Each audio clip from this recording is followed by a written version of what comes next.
আসসালামু আলাইকুম রহমতুল্লাহ। একটা জিনিস মনে রাখবা, আল্লাহ যা কিছু করেন সব কিছু বান্দার ভালোর জন্য করেন, কল্যাণের জন্য করেন। যদিও আমরা সেই মুহূর্তে এই বিষয়গুলো অনুধাবন করতে পারি না, বুঝতে পারি না। আর এই বিষয়গুলা অনুধাবন না করার কারণে কিন্তু আমরা অনেক সময় কষ্ট পাই, হতাশায় ভুগি। যদিও আমরা সেই মুহূর্তে এই কাজগুলো আমাদের মনের মতো না হয়, সেই কাজে আমরা কষ্ট পাই, তবুও আমাদের উচিত আল্লাহর উপর পূর্ণ তাওয়াক্কুল রাখা।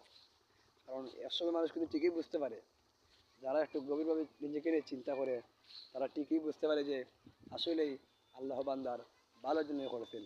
যদি আমার কোনো ক্ষতি হয়েছে সেই কাজে, অবশ্যই সেই কাজের অল্প ক্ষতির কারণে আমি অনেক বিরাট বড় ক্ষতি থেকে পাচ্ছি, সেটাও বান্দার জন্য কল্যাণকর।